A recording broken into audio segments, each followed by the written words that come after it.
sumainyo nawa ang pagpapala at kapayapaan mula sa Diyos sa kasalukuyan, sa nakaraan at sa darating. Okay, Revelation 21 verse 18, nasusulat na batong haspi or jasper ang pader at ang lunsod ay lantay na ginto, makinang na parang kristal. Okay, dito sa Revelation chapter 21, ipinahayag ni St. John ang nakita niya doon sa langit. Sa pamamagitan ng vision or pangitain, sinabi ni St. John na nakita niya ang isang bagong langit at isang bagong lupa at nakita rin ni St. John ang bagong Jerusalem. Pinahayag din ni St. John ang tungkol sa huling paghuhukom. So nakita ni St. John sa future ang huling paghuhukom or ang Judgment Day sa pamamagitan ng pangitain. So sinabi ni St. John sa Revelation 20 verse 11 to 15, ito ang huling paghuhukom. Pagkatapos nito ay nakita ko ang isang malaking tronong puti at ang nakaluklok doon, na parang ang lupa't langit sa kanyang harapan at hindi na nakita pang muli. At nakita kong nakatayo sa harap ng trono ang mga namatay, maging dakila at maging hamak, at binuksan ang mga aklat. Binuksan ang isa pang aklat, ang aklat ng buhay. Hinatulan ang mga patay ayon sa kanilang ginawa gaya ng nasusulat sa mga aklat. Iniluwa ng dagat ang mga patay na nasa kanya, inilabas din ng kamatayan at ng Hades ang mga patay na nalagak sa kanila. Hinatulan ang lahat ayon sa kanilang mga ginawa. Pagkatapos, itinapon sa lawang apoy ang kamatayan at ang Hades. Ang lawang apoy na ito ang pangalawang kamatayan. Itinapon sa lawang apoy ang sinumang hindi nakasulat ang pangalan sa aklat ng buhay.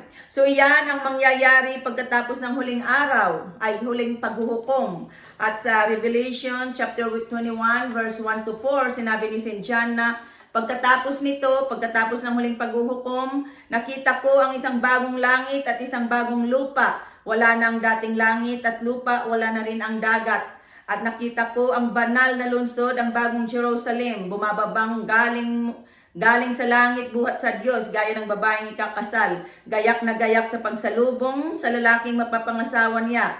Narinig ko ang isang malakas na tinig mula sa trono. Ngayon, ang tahanan ng Diyos ay nasa piling na ng mga tao. Mananahan siyang kasama nila at sila'y magiging bayan niya. Makakapiling nila ng palagian ng Diyos at siya ang magiging Diyos nila at papahirin niya ang kanilang mga luha. Wala ng kamatayan, dalamhati, pag-iyak at sakit sapagkat lumipas na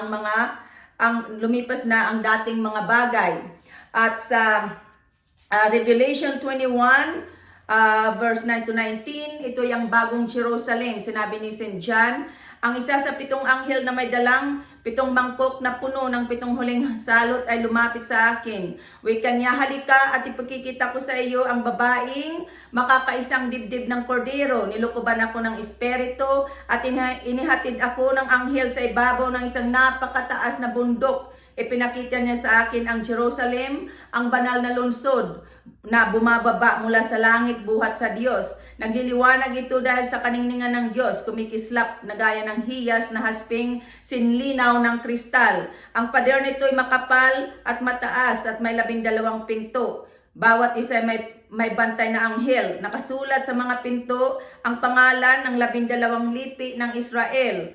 3 ang pinto ng bawat panig, 3 sa silangan, 3 sa timog, 3 sa hilaga, at 3 sa kanluran. Ang pader ng lungsod ay may 12 saligang bato at nakasulat dito ang pangalan ng 12 apostol ng Kordero. Sa verse 18, bawat batong haspi ang pader at ang lungsod ay lantay na ginto, makinang na parang kristal. Verse 19, nahihiyasan ng lahat ng uri ng mahalagang bato ang saligan ng pader. Verse 21, perlas ang 12 pinto. Bawat isa yari sa iisang perlas, lantay na ginto, ang lansangan ng lungsod at kumikinang na parang kristal. So iyan ang itsura ng bagong Jerusalem ayon sa pangitain ni St. John.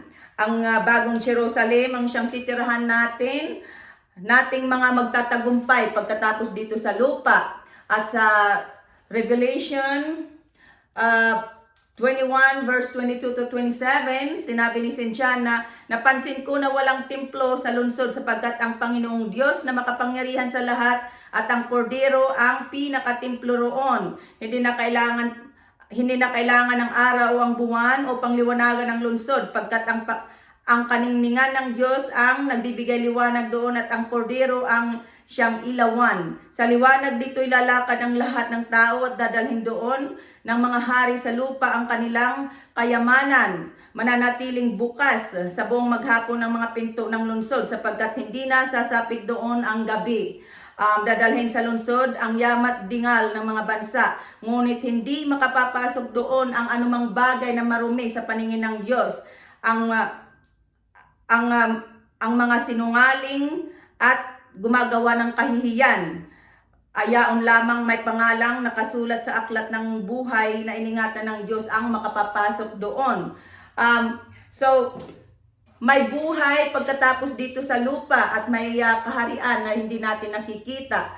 So, habang hinihintay natin ang huling paghuhukom, ay pagsisihan natin at taligdan ang kasalanan at manalig tayo sa Panginoong Hesukristo sapagkat si Jesus Christ lamang ang daan, walang ibang paraan. Ang Panginoong Hesukristo lamang ang daan patungo sa langit. Okay, lahat tayo ay naghahangad na maligtas, pati ang ating mga mahal na sa buhay at makapasok tayo sa langit. Sundin natin ang mga nasasaad sa Biblia. Hindi ibig ng Diyos ng tao'y mamatay sa kanyang kasalanan, mas ibig ng Diyos ng tao'y magbagong buhay. Ayon sa kasulatan, mamamatay ang masama. Itong kamatayan ay second death. Ngunit kapag tinaligdan ng masama ang kanyang kasamaan at nagbagong buhay, mabubuhay siya, meaning magkakaroon siya ng buhay na walang hanggan. Hindi na aalalahanin ng Diyos ang kanyang kasamaan. Dahil sa kanyang pagpapakabuti, mabubuhay siya. Ito'y nasusulat sa Ezekiel chapter 33. At sa New Testament naman, sa 1 John 1 verse 9, nasusulat na kung ipahahayag or kukumpisal natin ang ating mga kasalanan, maaasahan nating ipatatawad sa atin ng Diyos ang mga ito at lilinisin tayo sa ating kasamaan sapagkat ang Diyos ay matuwid. So, kaya nga sundin natin ang utos ng Diyos na magpakabanal tayo sapagkat sinasabi sa Revelation 21 verse 27 na walang sinumang na hindi makapapasok sa lungsod ang sinumang marumi sa paningin ng Diyos, ang mga gumagawa ng kahihiyan at ang mga sinungaling. Ang mga may pangalan lamang na nakasulat sa aklat ng buhay na iningatan ng Kordero ang makapapasok doon. So habang may panahon pa, pag-aralan natin ang Biblia at sundin natin ang mga nasusulat doon. Sapagkat ang lawang apoy, ang second death ay hindi biro. So sundin natin ang kalooban ng Diyos upang tayo maligtas. Sinasabi sa Revelation 1 verse 3 na mapalad ang mga nakikinig at tumutupad sa mga nasusulat sa kasulatan. At sa Revelation 22 verse 14 nasusulat na mapalad ang mga naglilinis sa kanilang kasuotan sapagkat bibigyan sila ng karapatang pumasok sa lungsod at kumain ng bunga ng punong kahoy na nagbibigay buhay.